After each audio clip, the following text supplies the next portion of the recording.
Comment la MUCA peut-elle faire chorus avec ceux-là même qui sont à l'origine du hold-up électoral de 2018? S'interroge-t-on à haute voix à Nouvel Élan. À Nouvel Élan, la politique ne rime pas avec des combines politiciennes sur fond d'opportunisme. Le parti d'Adolphe Musito soutient plutôt que le combat politique est principalement une affaire de valeurs, de principes et de cohérence. Aussi, est-ce à l'aune de ce triptyque que Nouvel Élan passe au crible l'existence du bloc patriotique, ce méga regroupement circonstanciel où l'on trouve pêle-mêle la MUCA, le FCC ainsi que des forces sociales.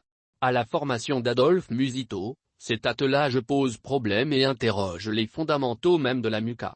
Comment la plateforme assise sur la résistance au putsch électoral de 2018 peut s'allier avec ceux-là même qui ont co-organisé le vol et le viol de la vérité des urnes?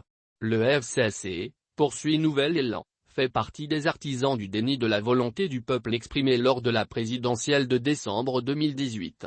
À moins de demander pardon au peuple en revenant sur sa position, la MUCA ne peut se joindre aux partisans du président Kabila pour une action commune.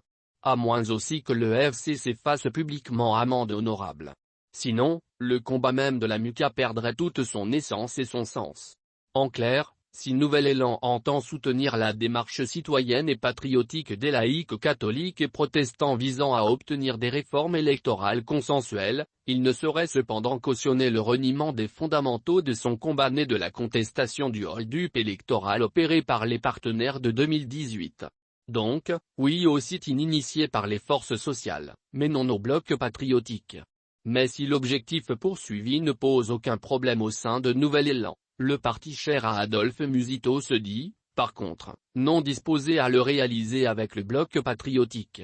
Le parti du Premier ministre honoraire dit donc oui au sit-in et non au bloc patriotique qui organise un sit-in, ce vendredi 06 mai, devant le Palais du Peuple, le siège du Parlement en appelant la population congolaise à la mobilisation totale pour barrer la route au passage en force sur les réformes électorales. L'objectif est d'obtenir de Félix Tshisekedi des réformes électorales consensuelles.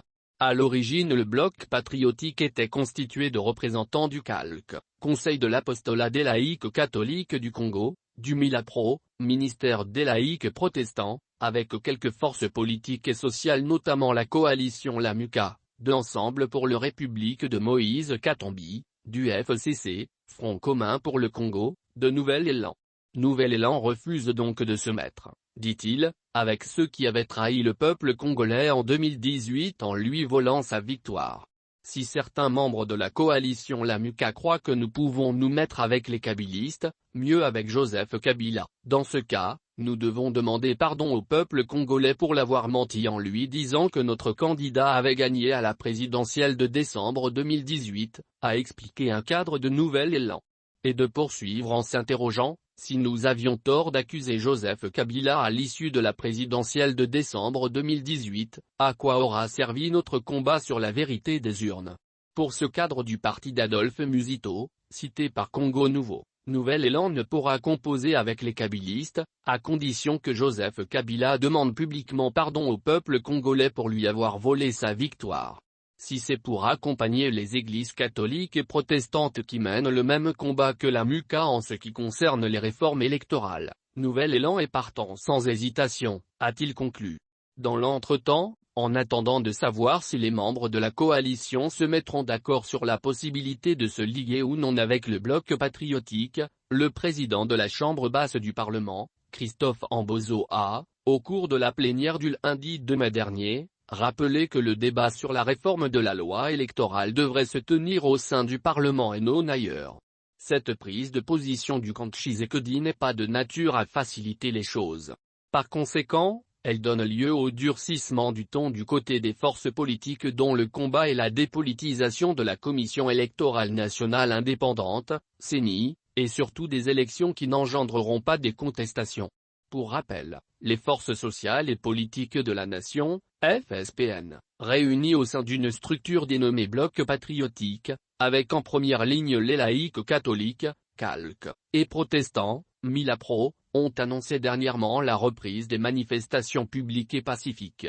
L'objectif visé est d'obtenir un consensus à trouver entre les parties prenantes dans le délai constitutionnel autour des réformes électorales en vue des élections libres, inclusives, crédible, impartial et apaisé, protester contre la hausse vertigineuse des prix des denrées alimentaires, exiger le remboursement de l'argent prélevé illégalement à la population à travers le RAM, registre des appareils mobiles, dénoncer l'incapacité du pouvoir à mettre fin à l'insécurité récurrente dans la partie orientale du pays, désapprouver les négociations en cours à Nairobi entre le pouvoir et les groupes armés instrumentalisés par des voisins.